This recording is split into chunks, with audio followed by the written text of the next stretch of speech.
If you ask someone to describe maths, they will almost always use words like clean, or predictable, or absolute. Yes, very clinical term. Exactly. It's an engineering mindset, isn't it? 2 plus 2 equals 4. Money in, money out.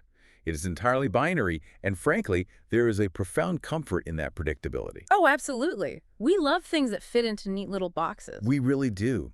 But then I want you to picture this scenario, and I reckon you have experienced this exact feeling yourself. It's late at night, you open the banking app on your phone, you look at your statement, and suddenly— The panic sets in. Right. You feel this incredibly visceral, tight knot forming right in the pit of your stomach. Your heart rate ticks up. It's a physiological response. It really is. Yeah. Or consider another scenario. You find yourself in the middle of a massive blowout row with your partner over a seemingly innocent 3 quid coffee purchase. Yes, a tiny purchase that suddenly feels like life or death. Spot on. In an instant, that precise, comforting mathematical equation is just entirely shattered. We step away from the calculator into the world of personal finance, and suddenly we are staring into a landscape that is, honestly, incredibly murky and fraught with anxiety. It is the absolute definition of muddy waters. I mean, we possess this desperate, almost touching desire to believe that our financial decisions are driven by logic. By spreadsheets, right. Sensible long-term projection. Exactly. But the clinical reality is entirely different. We are profoundly irrational creatures when it comes to capital. Which brings us to the core mission of today's deep dive. We are going to completely decode your financial operating system. It's a big task. It is, but we are ready for it. And to do this, we have gathered a rather massive stack of sources for you today. We are pulling from peer-reviewed academic papers in the Journal of Financial Planning and the Journal of Financial Therapy. Some really brilliant, heavy-hitting research in there. Oh, absolutely. Alongside detailed psychiatric case studies and some incredibly bespoke, targeted coaching guides dealing with something termed money blocks. We'll definitely need to unpack what those are. We will, straight away. We are going to examine the absolute extremes of human financial behavior, all the way from pathological hoarding to severe shopping addiction. But most importantly, we're going to arm you with highly practical, psychologically grounded tools to help you actively rewrite your financial future. It is a critical mission because until we illuminate the root subconscious causes of our financial behaviors, we're essentially flying blind. We're reacting to invisible forces we don't even know exist. I couldn't agree more. So to guide us through this rather dense psychological thicket, I want to welcome our expert who possesses this brilliant, calm ability to bridge the gap between deep clinical psychology and everyday personal finance. Well, thank you. It is fantastic to be here. It's great to have you. Let me put this to you straight away. We like to think of money as pure maths, as we just established. But reading through these sources over the weekend, it felt much more like we are trying to debug a complex computer that has been infected with a dormant virus from 20 years ago. Why is money so rarely a rational exercise? That analogy of the dormant computer virus is incredibly apt, actually. To answer your question at its most fundamental level, money is always emotional because it is never just paper, or coins, or digits illuminating a screen. For the human nervous system, money is a proxy for security. A proxy for security, meaning it represents our safety. Precisely. It represents our self-worth, our status within the tribe, and at a primal biological level, it represents sheer survival. So it's life or death to our brains. Exactly. What we are interrogating today isn't merely what you spend your money on. The what is just a symptom. We are looking at why you spend it. We are trying to isolate the invisible narratives you carry around every single day that trigger immense shame, a terrifying fear of scarcity, or even a state of constant hypervigilance. So if money is fundamentally emotional, we need to begin by defining the exact emotions and embedded beliefs that are currently controlling you, the listener. Let's look at the fascinating research published in the Journal of Financial Planning by researchers Bradley Klontz and Sonia Brett. Yes, their work is foundational here. They introduce a concept they call money scripts. What is the clinical definition of a money script? A money script is essentially an unconscious, transgenerational belief regarding wealth and finance. Unconscious and transgenerational. Let's break that down for a moment because that's quite a mouthful. It is, yes. Transgenerational means this isn't just a habit you picked up at university. This is an inherited trait, yes. Precisely. These are deeply held convictions that you are likely entirely unaware you even possess. They have been passed down through your family line. So, from your grandparents to your parents and finally to you. Spot on. They are almost always developed in early childhood, typically in response to a highly emotionally charged event or a specific financial flashpoint. Like what? Give me an example. Well, think of a family going through a devastating bankruptcy. Or conversely, a sudden, massive windfall of inheritance. Right. The child watches how the adults react, internalizes that panic or euphoria, and forms a script. And the crucial point Clance and Britt make is that these childhood scripts definitively dictate your adult financial behaviors. They categorized these into 4 primary scripts, didn't they? They did, yes. I want to spend some real time going through these 4 categories because as you are listening to this right now, I guarantee you are going to recognize yourself or perhaps your partner in at least one of these profiles.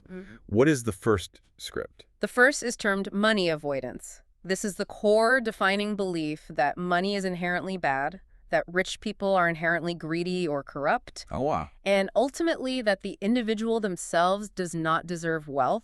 It sounds like the classic money is the root of all evil mindset, perhaps tied up with a sort of noble poverty complex. Exactly that. But what I found so fascinating, and frankly quite tragic, is the paradox the sources highlight here. The research notes that money avoiders will often subconsciously sabotage their own financial success, yet simultaneously they work utterly grueling, excessive hours. Yes, it's a massive contradiction. Why on earth would someone work 80-hour weeks if they think money is evil? It is a profound psychological conflict. The avoider holds a deep contempt for wealth, viewing it as morally compromising. Right. However, their biological survival instinct is still intact. They are terrified of starving or being destitute, so they overcompensate through intense labor. Ah, They will work those 80-hour weeks to prove their moral worth through sheer effort. But when the financial reward presents itself, say, a massive promotion or a highly lucrative client contract, they panic. they panic completely. They will turn down the promotion citing work-life balance, or they will subconsciously forget to invoice a client for 3 months. Wait, they just conveniently forget to send the invoice. Yes. They push the capital away the very moment it gets too close to maintain their identity as a good, hard-working person who isn't corrupted by wealth. That is wild. They are essentially sprinting on a treadmill, terrified of falling off, but actively refusing to ever cross the finish line. Oh, yeah. That's a devastating cycle. Okay, what is the second script? The second is money worship. This is the absolute, unshakable conviction that more money will solve every single problem in your life and bring you total, unadulterated happiness. Okay, that sounds pretty common, to be honest. It is, but the dark, defining characteristic of this script is the accompanying belief that there is never enough.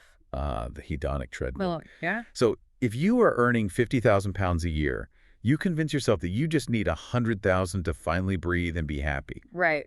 But the moment you hit 100,000, the goalpost miraculously moves to 250,000. It is a finish line that constantly recedes into the distance. That is the exact mechanism. And because the money worshiper is constantly trying to buy happiness to fill a profound emotional void, this script frequently manifests in chronic overspending. And revolving credit card debt, I imagine. Absolutely. They aren't buying objects. They are literally purchasing the fleeting illusion of happiness on borrowed time. And when the dopamine hit of the purchase wears off, Which it always does. the void returns and they have to swipe the card again, Spot on. which feels like a natural bridge to the third script, money status. And reading through this one, it felt incredibly relevant to our current age of social media and hypervisibility. Oh, it is arguably the most visible script today. Money status is the deeply held belief where you equate your net worth directly to your self-worth. So I am what I own. Precisely. You place a massive premium on acquiring and displaying the newest, highest status items. Bespoke designer clothing, luxury cars, exclusive holidays. Just purely to prove your intrinsic value to the outside world. Yes. And the research pointed out a rather dark, alarming correlation here to pathological gambling, didn't it? It did. I was shocked by that. The clinical data is quite stark on this. Individuals running the status script are highly susceptible to pathological gambling. Why is that? Because they want the quick win. Because their entire identity is predicated on being perceived as a winner or a high roller. They will gamble away their life savings or their children's university funds trying to secure that massive, status-affirming jackpot. That is terrifying. They are trying to aggressively purchase their self-worth at the roulette table. It is an attempt to prove to everyone in the room that they matter. That is really heavy. Which leads us to the fourth and final script identified by the researchers, money vigilance. Yes. The source is characterized as by intense frugality, aggressive saving, and being incredibly discreet, almost secretive, about how much money you actually possess. That is correct. It is a posture of constant financial defense. Right, but I really have to push back here. Isn't money vigilance an objectively brilliant thing? Well, it certainly sounds like it. I mean, every single financial guru, book, and blog on the planet tells us to save our money, to be frugal, to build an ironclad emergency fund. Why on earth is this classified alongside destructive behaviors like gambling and pathological avoidance? I completely understand the pushback, and yes, on the surface, vigilance appears highly adaptive. It protects you from ruinous debt. Right. The vigilant person is statistically far less likely to buy a luxury car on a dodgy high-interest loan. But here is the critical psychological nuance the sources identify. Whilst vigilance encourages saving, excessive wariness creates a state of deep, chronic, somatic anxiety. Somatic meaning it physically affects their body. Exactly. The severely money-vigilant person is so overwhelmingly terrified of losing their capital that they become hyper-anxious and incredibly secretive. So they can't even enjoy it. No. They might have £500,000 sitting in a high-yield savings account, but they refuse to turn the heating on in the dead of winter. Or they deny themselves a simple holiday because spending even a fraction of that money triggers a physiological panic response. I see. So the money ceases to be a tool for living and instead becomes a monument to their own anxiety. That is a brilliant way of phrasing it. They are effectively a prisoner guarding their own vault. Yeah. It completely stops them from actually enjoying the security and freedom that the money was supposed to provide in the first place. Precisely. They survive, but they do not live. Now, where the Journal of Financial Planning data gets truly fascinating is when they broke down the statistical correlation between people's chosen professions and the specific money scripts they're most likely to run. This was my absolute favorite part of this study. They found a massive correlation showing that mental health professionals, therapists, clinical psychologists, social workers are significantly more likely to be money avoidant. Which, psychologically speaking, aligns perfectly. How so? Well, they enter a deeply empathetic, caring profession, often carrying a socially ingrained belief that helping vulnerable people and accumulating personal wealth are somehow mutually exclusive concepts. Right. Like, if I'm a good person helping others, I shouldn't be making profit off of it. Exactly. They frequently experience profound guilt when charging a premium rate for their time and expertise. That makes so much sense. And on the flip side, business professionals, executives, and corporate lawyers are highly likely to be money vigilant. Yes, the opposite end of the spectrum. They generally have much higher incomes, but they carry a correspondingly heightened sense of paranoia. They feel a deep need to be secretive about their wealth, constantly looking over their shoulder for the next market crash or tax implication. It is the anxiety of the accumulator. But the real punchline of the data, financial advisors, the people who look at asset allocations all day long, actually demonstrate the healthiest relationship with money out of all the professions tested. Which is quite reassuring, frankly. It is. They exhibit the lowest levels of financial denial and the least destructive scripts. I suppose if you stare at the stark reality of compound interest spreadsheets all day, the emotional fog eventually has to lift. Or, more likely, part of their rigorous professional training requires them to confront and dismantle their own financial biases before they are allowed to manage someone else's portfolio. A sort of financial therapy before the advising begins. I like that. Okay. So I want you, listening right now, to pause for just a second. If you look at your own behavior over the last year, avoidance, worship, status, or vigilance, which of those invisible scripts is quietly running the show? It is the most vital question you can ask because you cannot begin to rewrite a piece of code until you first acknowledge the software is running. So building directly on that realization that we are all running an inherited script, the next logical question that arises is, where exactly did we download this from? Yes, the origin story. If we didn't consciously choose it, how did it get installed? Let's transition from the what to the where, looking at the research from the Journal of Financial Therapy regarding generational baggage. To unearth the origin of these scripts, clinical financial therapists utilize a highly effective diagnostic tool known as a financial genogram. A genogram. The term sounds incredibly clinical, like something you would find buried in a university biology textbook. It does have a clinical origin, actually. A standard genogram is a visual structural map of a family tree used in medicine to track genetic diseases. Okay. But a financial genogram strips away the medical history, and instead, you map out purely financial behaviors, traumas, and relationship dynamics regarding money across multiple generations. So if you are listening, imagine taking a large sheet of paper and drawing out your family tree. You place yourself at the bottom. Above you, you draw your parents, your aunts, and your uncles. And above them, you map out your grandparents. Exactly. And once the structure is there, you don't ask. I like to picture it as an incredibly ugly, heavy, antique piece of furniture that you inherited. Oh, I like this. You never actually ask for it. It completely ruins the feng shui of your living room. You keep aggressively stubbing your toe on it, but you feel too guilty to throw it out because, it's family.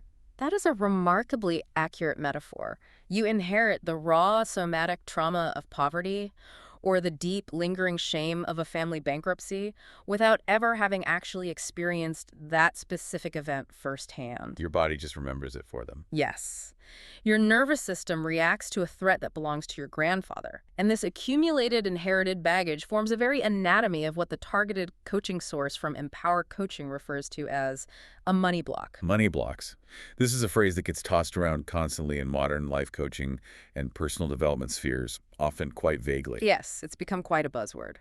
But speaking strictly from a psychological standpoint, what is the actual mechanism of a money block? Strip away the self-help jargon, and a money block is an unconscious, deeply entrenched psychological program of refusing to receive. Refusing to receive. Yes, it is a subconscious barrier that your mind erects to actively push wealth, opportunity, or success away. Why would our minds do that to us? Because deep down in your neural pathways, you have incorrectly associated the acquisition of money with emotional pain, societal guilt, or physical danger. The sources provided some brilliant, highly relatable examples of these seemingly innocuous phrases we absorbed during childhood that install these blocks. Think about the things you heard at the dinner table. We simply don't have the money for that. Right. Or wanting expensive things is selfish.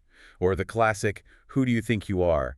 Money doesn't grow on trees. To an adult, those are just flippant expressions of budgeting frustration, but to a child's highly neuroplastic brain, those phrases are absolute truths that create deep-seated moral guilt. So the child internalizes it as a moral failing to want things. Exactly. If a child repeatedly absorbs the narrative that acquiring wealth means they are being selfish, or if they internalize a zero-sum fallacy. The zero-sum fallacy, meaning the idea that if they become wealthy, someone else in the world must suffer and lose out. Yes, exactly. If they believe that, they will subconsciously block their own financial success as an adult. They will sabotage themselves purely to maintain their internal identity as a good, ethical person. Which brings us to the actual neuroscience of this phenomena, which I found completely mind-blowing. The sources indicate that the human brain actively, biologically resists the accumulation of wealth if it challenges the baseline. It does. And to understand the biological why behind this, we need to introduce the concept of homeostasis. Let's break down homeostasis for a moment. In physical terms, it is the body regulating its temperature, right? Yes, sweating when you're hot, shivering when you're cold. But psychologically, it's essentially your nervous system's desperate, hardwired craving for the familiar. Your brain possesses a built-in thermostat that absolutely despises change. Despises it. It will fight tooth and nail to keep your environment exactly as it has always been, even if that environment is objectively miserable, simply because the miserable state is predictable. That is a brilliant summary. To the primitive evolutionary part of your brain, the amygdala, the word familiar is entirely synonymous with safe. It doesn't care if you're happy. It doesn't care about your happiness at all. It only cares about your survival. So, let's look at a practical example. If you have historically been used to earning, say, 2,000 pounds a month, your entire nervous system, your stress responses, and your daily habits are deeply calibrated to that specific level of financial tension. Right. If you suddenly land a massive new client and start earning 5,000 pounds a month, logic dictates your brain should be ecstatic. Because you can finally pay off your debts. Exactly. But it isn't. Your primitive brain perceives this massive, unfamiliar shift in status as a terrifying anomaly. It registers the sudden wealth as dangerous because it deviates from the known survival baseline. This is exactly what the coaching source describes as the upper limit problem. You hit a brand new, higher level of success or income, and your brain's internal thermostat panics and kicks in to cool things down. Precisely. And the method it uses to cool things down is Drastic, unconscious self-sabotage. What does that look like in real life? Well, you start earning that 5,000 pounds a month, and suddenly, completely out of the blue, you face a massive, unexpected expense because you inexplicably forgot to maintain your car's engine. Oh. Or you suddenly develop a severe psychosomatic illness that prevents you from working. Or you pick a massive, destructive argument with your partner, throwing your home life into chaos. Just to derail yourself. Yes. The subconscious generates all of this collateral damage for one singular purpose: to drain your bank account and spike your stress level so you can return to that safe, familiar, highly stressed baseline of 2,000 pounds a month. It is utterly bizarre when you lay it out like that. We are our own worst enemies. To use an analogy, it is like trying to drive a high-performance sports car with the emergency handbrake firmly pulled up. Yes. You are stamping on the accelerator, you are trying to earn more, you are hustling, you are putting in the hours, but your subconscious is completely terrified of the velocity. So the brakes are smoking, the engine is screaming, and you are burning yourself out while barely moving forward. That friction, that smoking brake, is exactly what a money block feels like in real time. So we have mapped out the hidden scripts, we have drawn the family genograms, and we understand the primitive brain's absolute resistance to change. Now we have to ask the darker question. Okay. What happens when these subconscious brakes and accelerators completely break down? When the internal pressure becomes too much? If someone is gripped by an intense money script, how does that manifest in their daily life? When the internal psychological conflict regarding money becomes too great for the nervous system to handle normally, humans tend to cope by migrating toward absolute extremes of behavior. And the first extreme the literature identifies is a severe condition termed the cannot spend money syndrome. We found a highly detailed clinical breakdown of this in the Coach resource. And I want to be clear here, this isn't just a discussion about someone being a bit thrifty or cutting out their morning latte. No, not at all. This is an extreme, highly paralyzing form of pathological frugality. Yes, the clinical symptoms described are quite severe and highly disruptive to a normal life. It involves a person agonizing for days over the smallest, most insignificant discounts. Like driving to 3 different shops to save 10 pence on milk. Exactly. They will spend hours driving across town to save literal pennies on groceries. It extends to refusing to use the heating or air conditioning in their own home to the point where they are genuinely risking their physical health and well-being. And if they have to buy something. If they are absolutely forced to make a purchase, even a vital necessity like medicine or basic food, they are overwhelmed by immense, crushing guilt. I really want to understand the mechanism here. If you have substantial capital sitting in a bank account, why on earth would you choose to sit freezing in your own living room rather than simply turning the radiator dial? What is the psychological payoff? Psychologically, this extreme hoarding often stems from severe childhood repression or neglect. If you grew up in an environment where you were constantly denied basic things, or worse, made to feel like a massive financial burden simply for needing new shoes for school, Right. the very act of spending money as an adult feels like a moral transgression. Furthermore, the sources point out that people who harbor vague, highly undefined anxieties about the future tend to hoard cash as a primitive, desperate, soothing mechanism. Vague anxieties, meaning individuals who have never actually sat down with a calculator to determine what they mathematically need for retirement. Exactly. Because they don't know the actual number they need, they assume they need infinity. So extreme frugality isn't actually about being sensible or saving for a rainy day. It is more like a person walking around wearing a massive, heavy lead apron because they are terrified of ambient radiation. Right. Completely ignoring the fact that the sheer weight of the apron is giving them terrible spinal damage and stopping them from actually living their life. That is exactly it. And for many of these individuals, the singular act of saving money, of logging in and watching that digital number incrementally increase, becomes their only valid source of self-approval. Their only source of worth. Yes. If they spend the money, they don't just lose purchasing power, they lose their intrinsic sense of worth. That is a remarkably bleak existence. But then if we flip the behavioral coin, we land on the exact opposite extreme, severe shopping addiction. And I have to say, the source material we reviewed from the Brief Therapy Center completely shattered my preconceived notions about this condition. It is a vastly misunderstood and heavily stigmatized condition. To truly understand it, we must first clarify the clinical difference between a process addiction and a substance addiction. Let's define those terms quickly. A substance addiction is fairly straightforward. You are chemically, biologically hooked on a physical substance being introduced into your body, like alcohol, nicotine, or narcotics. Correct. A process addiction, which is what shopping addiction is classified as, means your brain has become addicted to a specific action or behavior. Yes. The dopamine hit isn't coming from a chemical, it is coming from the ritualistic act of browsing online, the anticipation of swiping the credit card, and the fleeting thrill of acquiring the new item. Precisely. The behavior itself alters the brain chemistry, and the Brief Therapy Center source explicitly debunks a massive, pervasive societal myth here. Society generally views shopping addicts as weak-willed, frivolous, materialistic people who simply lack basic self-control. That is definitely the stereotype. But the clinical reality reveals almost the exact opposite profile. They are frequently highly strong-willed, incredibly perfectionistic individuals. Wait, really? Perfectionists? That seems completely counterintuitive. Why would a perfectionist destroy their life with unmanageable debt? Because they are very often individuals who carry a massive burden of responsibility in their daily lives and who feel a deep-seated belief that they cannot rely on anyone else for emotional support. Ah, I see. This isolation leads us to a crucial psychological concept called immature self-treatment. Immature self-treatment. That's a fascinating phrase.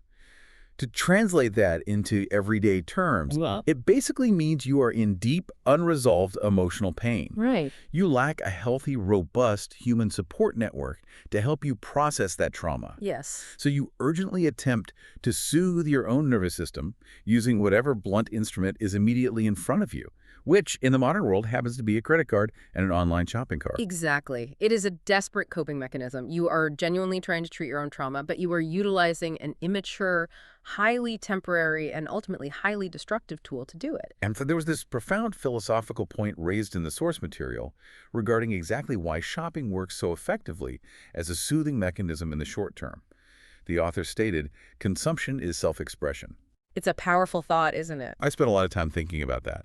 When a person feels incredibly small, unloved, or entirely invisible in their daily life, the act of walking into a luxury store and buying an expensive outfit feels like they are physically expanding their presence and their value in the world. Yeah. You aren't just buying fabric. You are aggressively purchasing an identity.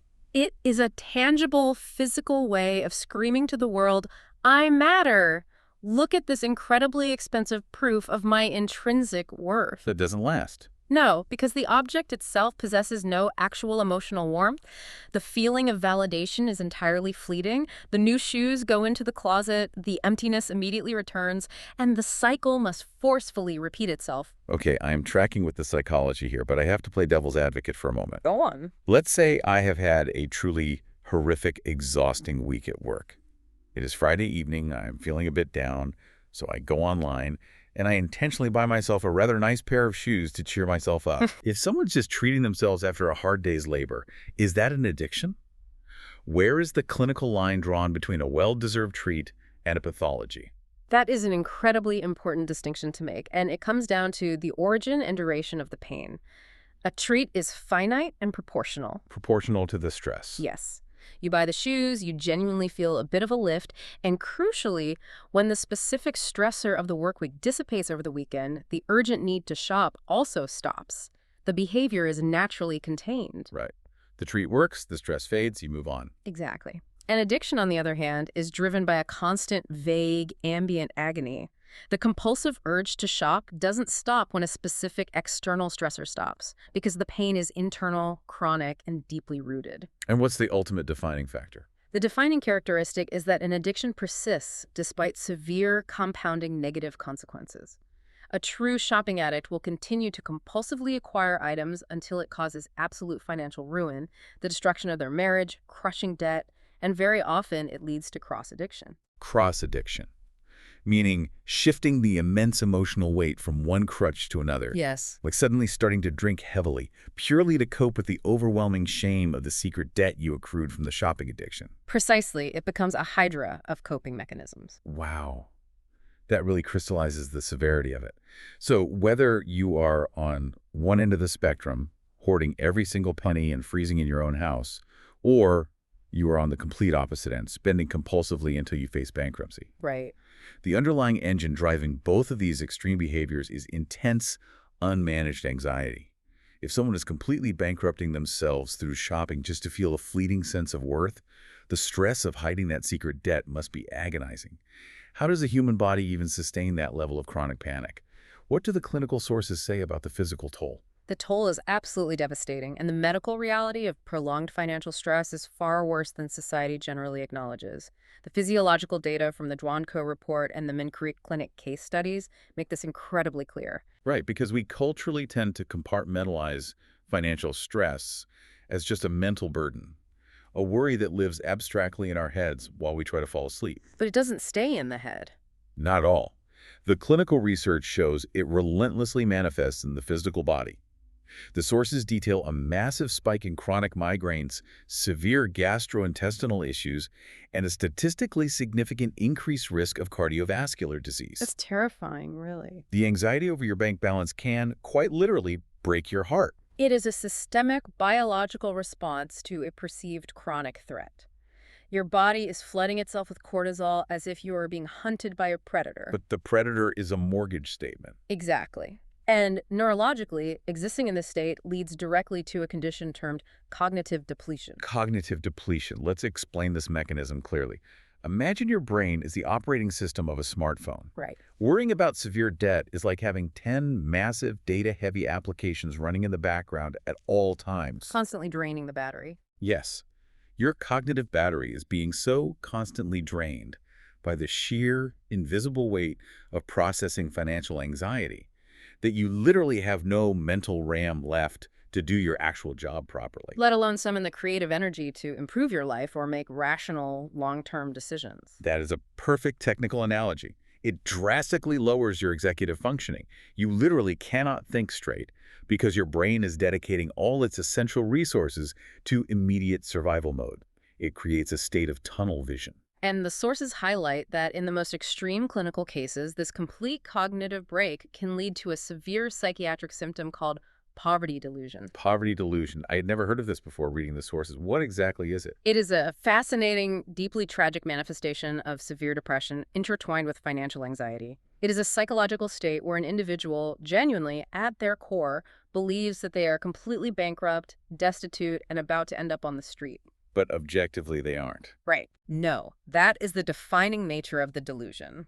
A clinician or a family member can sit them down and show them objective, undeniable mathematical proof. A healthy bank statement, a fully paid-off mortgage deed, a robust pension. Yes.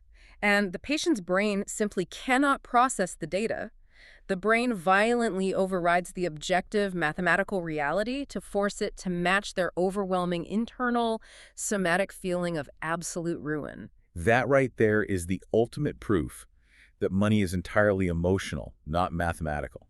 If a human being can look at a verified bank balance of 50,000 pounds and genuinely, physically believe they are starving, the maths is completely irrelevant. The spreadsheet cannot cure the delusion. Precisely. The emotion supersedes the mathematics entirely. Which brings us to a highly compelling, real-world anecdote from the psychiatric source material provided by Dr. Tommy. Yes, this is a brilliant case study. It was one of the most surprising and paradigm-shifting parts of the entire deep dive for me. So Dr. Tommy is a working psychiatrist, and he publishes a letter he received from a 56-year-old woman. She writes to him in a state of absolute panic. She is terrified about her impending retirement. She's obsessing over future medical costs, calculating potential inflation rates, and she feels that her 30-year life plan isn't perfectly, flawlessly mapped out. A very common fear. Now, I reckon this is a highly relatable dilemma.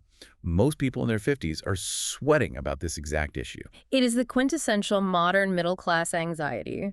We are entirely conditioned by the financial industry to believe we must possess a bulletproof, perfectly calculated retirement plan. Right.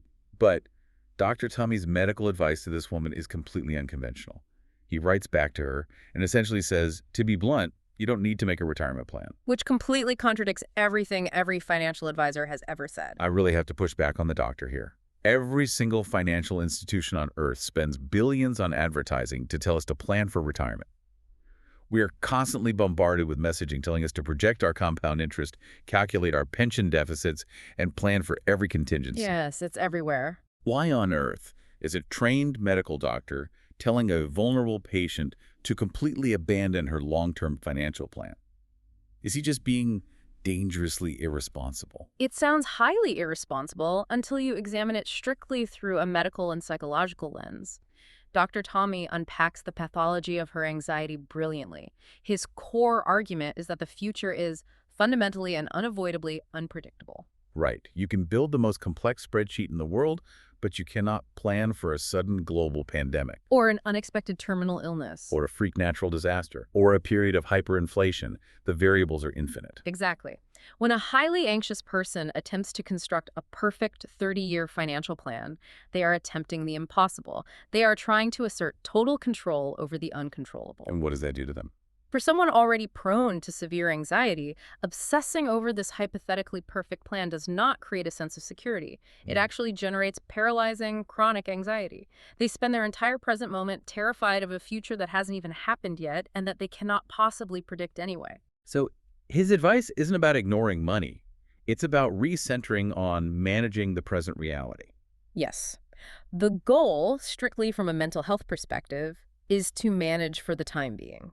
You make sensible, rational decisions today based on the data you currently have, but you absolutely must let go of the grand illusion of total, obsessive control over the future. Wow.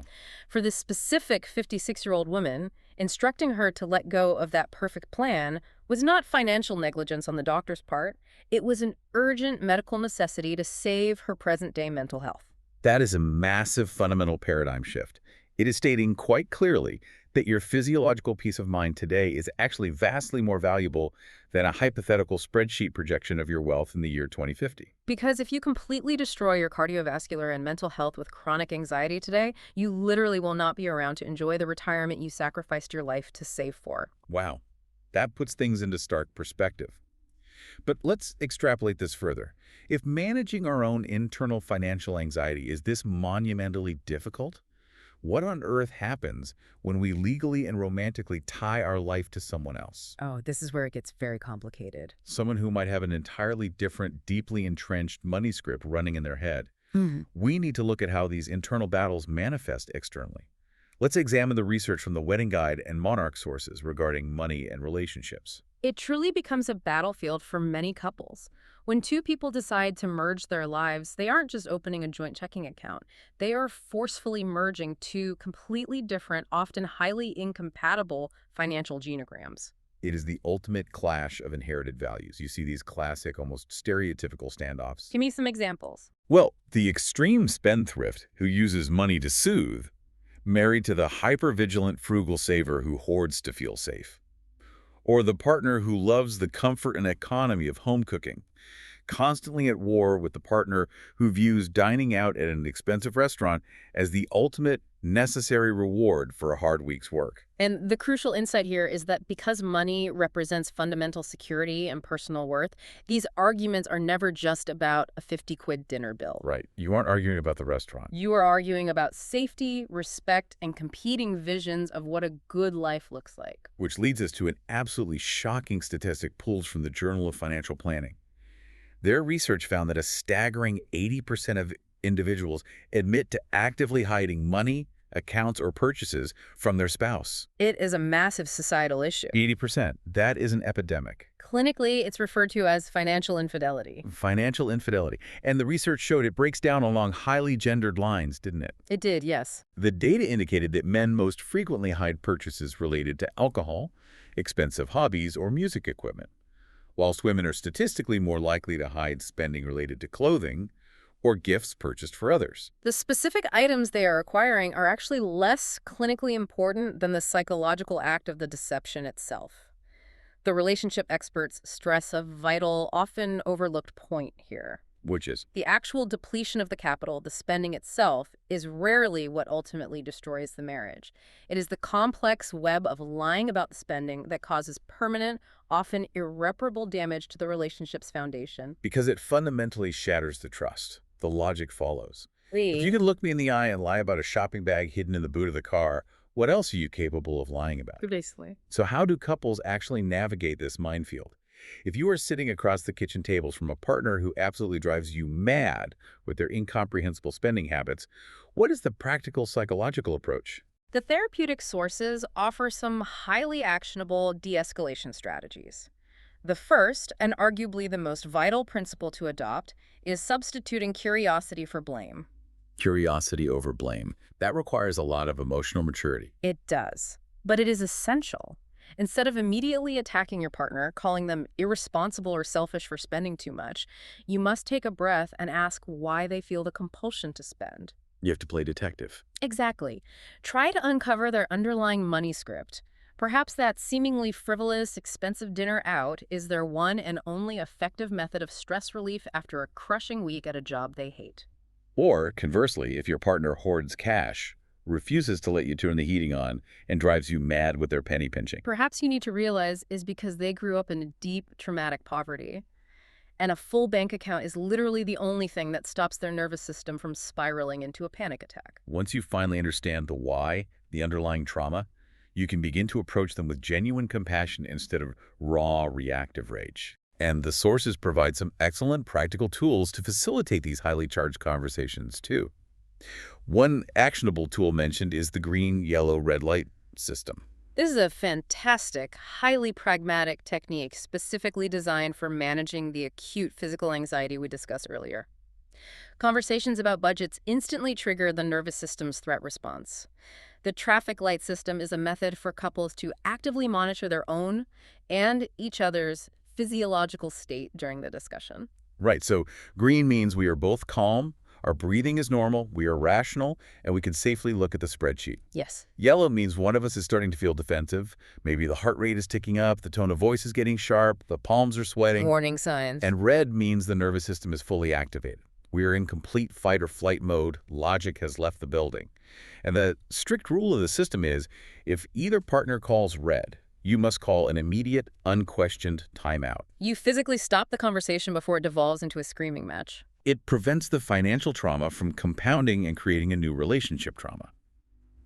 And there's another brilliant, albeit rather quirky, behavioral strategy mentioned by the financial counselor Christian Broyhill. Ah, finances and fondue. Yes, I absolutely loved this highly specific detail from the source material. On the surface, it sounds a bit ridiculous, but the underlying psychological mechanism is rock solid. It is a brilliant application of classical conditioning, really. Let's explain how it works. You take a highly stressful, potentially triggering task like sitting down together on a Sunday evening to do the dreaded monthly household budget. Something no one looks forward to. Right, and you deliberately pair it with an immediate, highly pleasurable sensory reward. Like physically melting a pot of rich chocolate and dipping strawberries into it whilst you review your credit card statements together. It is essentially Pavlov's dogs, but with chocolate and spreadsheets. You are literally soothing the primitive nervous system with sugar, comfort, and a shared enjoyable experience, whilst simultaneously doing the scary, anxiety-inducing maths. It's very clever. Over time, it actively rewires the brain's associations. You begin to associate budgeting with safety, reward, and connection, rather than with conflict, fear, and scarcity. It is a profound way to bring the nervous system back to homeostasis in a healthy, collaborative manner. So let's take stock of where we are. We've diagnosed the hidden childhood scripts. We have unearthed the generational baggage and the money blocks. We have examined the extreme clinical manifestations of financial anxiety, and we have navigated the treacherous interpersonal battlefield of relationship finances. You've covered a lot of ground. We have.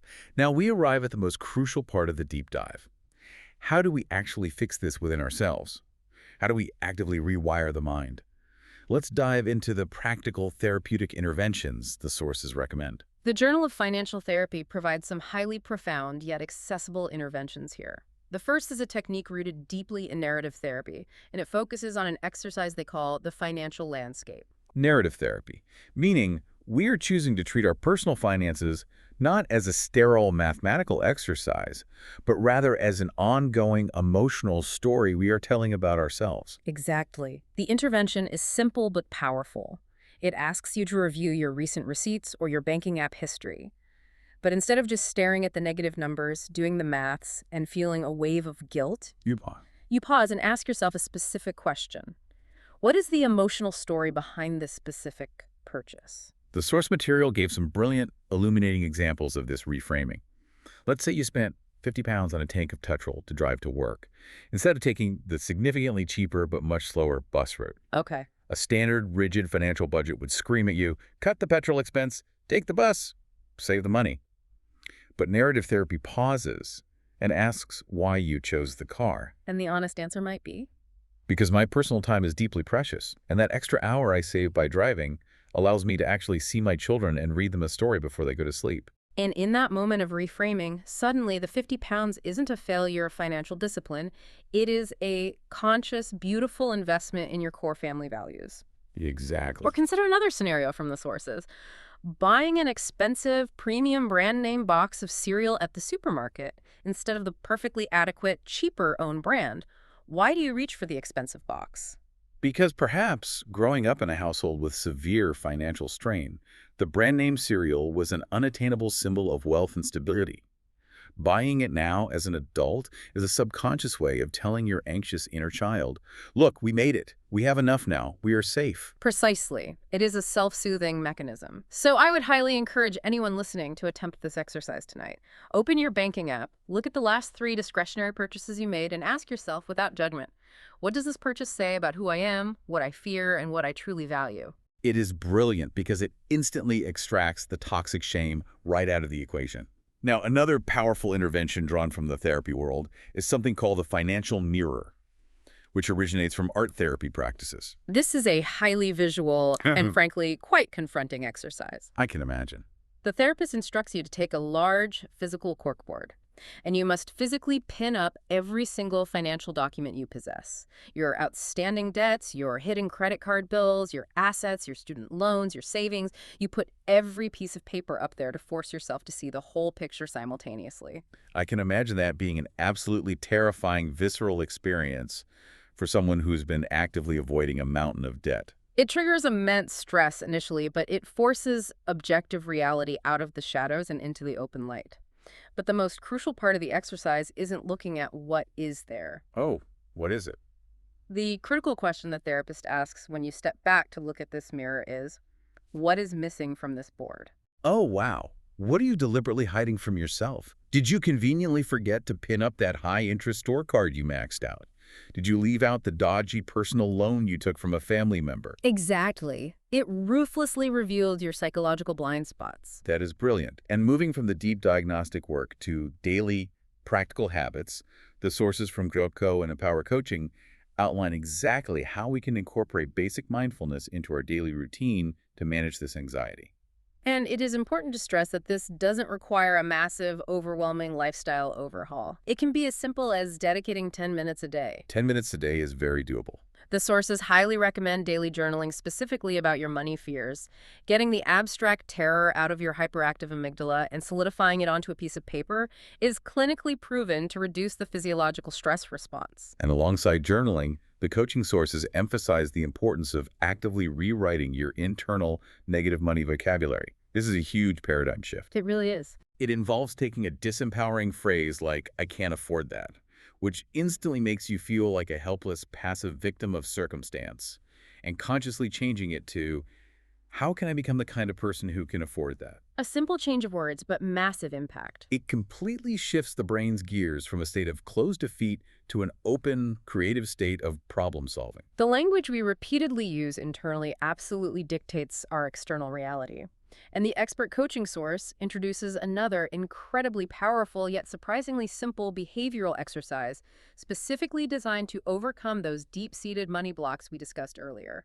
It is called practicing receiving. Right, because if your core psychological block is an unconscious refusal to receive wealth or success, you have to actively train that neural pathway. And the source brilliantly suggests that you start by practicing with non-monetary things to build up the muscle. Exactly. Start small. If someone at work gives you a genuine compliment on your presentation, what is your immediate knee-jerk reaction? To deflect it immediately. Oh, this whole thing. I threw it together 5 minutes. It's rubbish, really, but thanks. Yes, we culturally bat it away because receiving makes us feel vulnerable or indebted. The behavioral exercise is to force yourself to simply look the person in the eye, smile, and say thank you. Stop the deflection. Exactly. If a friend offers to buy you a cup of coffee, accept it graciously without immediately feeling a spike of guilt or loudly insisting that you will transfer them the money tomorrow. You have to systematically teach your nervous system that it is entirely safe and acceptable to receive good things from the world without waiting for the other shoe to drop. It is about building a psychological tolerance for positive intake. But the expert coaching source also issues a very stark, important clinical warning here regarding the danger of perfectionism when trying to heal these blocks. Yes, you cannot violently or aggressively cure yourself of money blocks or financial anxiety. If you attack your own anxiety with more aggression, you simply generate more trauma. So what's the alternative? The paradox of therapy is that true acceptance of your fears is what actually allows them to eventually dissipate. You have to learn to sit with the discomfort and say to yourself, okay, I feel absolutely terrified about opening this electricity bill, and that is okay. I am feeling fear, but I am fundamentally safe anyway. So we've done the deep, introspective psychological work. We are journaling our fears. We are dipping strawberries in fondue. We are accepting compliments without flinching. Yes. But I have to pause and acknowledge the stark reality of the listener who might be sitting there thinking, that is all lovely psychological theory, Right. but I currently have 20,000 pounds of crushing high-interest credit card debt. Journaling about my inner child isn't going to satisfy the debt collectors. Exactly. We need practical steps. We need robust structural mathematical solutions, too. We have to merge the mind with the maths. So let's move to taking concrete real-world action. Absolutely. Insight without subsequent action is just philosophy. It doesn't change your material reality. We need a step-by-step reality check. And the highly structured framework provided by the Mencuri Clinic is excellent for bridging this gap between psychology and action. The first step in their framework is absolute visibility. We discussed the concept of the financial mirror earlier, and this is the practical numerical application of that exercise. You must meticulously track every single penny that enters and exits your life. You need to sit down and calculate your exact mathematical net worth. That sounds daunting. It is, but the psychological principle here is that ignorance breeds ambient, uncontrollable fear, whereas hard data breeds control. Even if the data reveals a catastrophic situation, knowing exactly how bad the maths is drastically reduces the physiological panic, because a known threat is always easier for the brain to process than an unknown threat. It is the old adage. The monster hiding the dark closet is always infinitely scarier than the monster standing in the light. Once you finally have that terrifying but necessary visibility, the next practical step is categorized as cutting and growing. This is the cold, mechanical side of personal finance. You must ruthlessly audit and cut your fixed costs. Those dormant subscriptions you haven't used in months, the excessively expensive mobile phone contracts. Right. But here is the brilliant psychological trick incorporated from the coach resource. When you do inevitably have to spend money on absolute necessities, you must consciously reframe that spending as an investment in your mind. Right, and this specifically combats that paralyzing cannot spend syndrome guilt we talked about. Buying high-quality, healthy food at the supermarket isn't a loss of 50 quid from your account. It is a direct, necessary investment in your physical health and energy so you can actually continue to work and function. Exactly. It shifts the narrative from loss to gain. And on the growing side of the equation, you must look at highly practical ways to increase your capital inflow.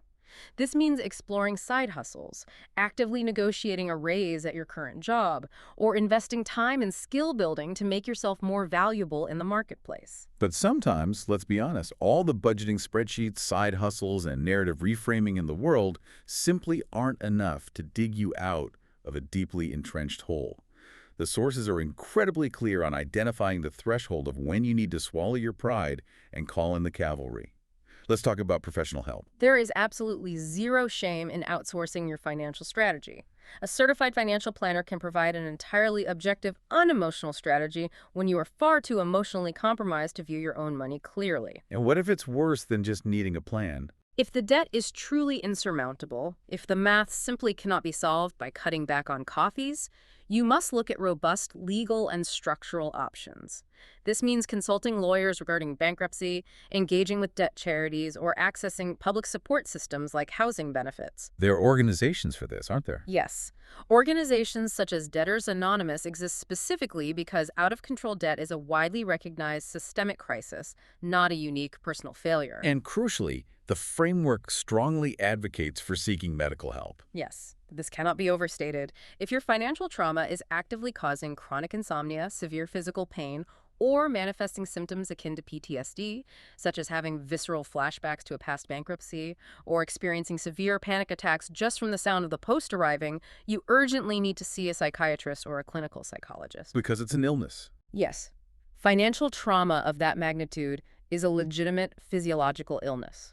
It is not a moral failing. It is a breakdown of the nervous system, and you deserve comprehensive medical treatment for it, just as surely as you would seek treatment for a broken leg or a severe infection. That is such an incredibly important, validating message to broadcast. An illness, not a moral failing.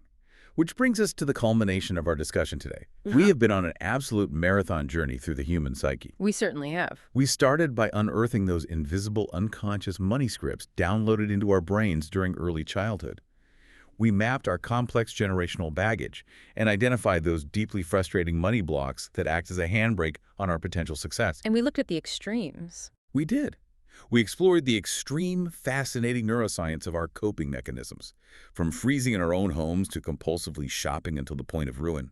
We navigated the treacherous, highly emotional waters of relationship finances, and finally, we applied real, clinical therapeutic tools like narrative therapy, traffic light systems, and the financial mirror to our actual, everyday bank statements. It is a massive amount of psychological material to process, but if there is one overarching, unifying theme to take away from all these diverse sources, it is wonderfully clear. Your external financial reality is almost always a direct reflection of your internal state of mind. Which leads me to the final, somewhat provocative thought I want to leave you, the listener, with today. We spend our entire adult lives anxiously checking our bank balances, refreshing the app to see exactly how much capital we possess. We obsess over that digital number. We do. But what if your bank statement isn't actually a measure of your wealth at all? What if, when you truly decode it, it is actually a highly detailed historical record of your internal self-esteem, your unhealed childhood traumas, and your personal boundaries? Oh, that's powerful. If you desperately want to change the numbers flashing on that screen, perhaps you don't actually need a more expensive calculator or a fancier budgeting app or more complex spreadsheet. Perhaps what you truly need is a fundamentally better, more compassionate relationship with yourself. That is an incredibly profound synthesis of the material. If you do the hard work to heal the person, the mathematics almost always takes care of itself. That is the ultimate takeaway. So tomorrow morning, when you inevitably open that banking app and you feel that familiar tight knot forming in your stomach, that stark x-ray of your financial life, I want you to take a deep, conscious breath. Remember that you are merely looking at a story, not a life sentence. And you have the absolute power to pick up the pen and rewrite the next chapter. Thank you so much to our expert for being here today and breaking this incredibly complex web down so brilliantly for us. It has been an absolute pleasure to untangle it with you. And to you listening, your specific homework for today is incredibly simple, but highly profound. Practice receiving something good today, whether it is a compliment from a colleague, a free cup of coffee, or simply a quiet moment of peace in your day. Accept it, do not deflect it, say thank you, and know that you inherently deserve it. Until next time, take care of yourselves and take care of your minds.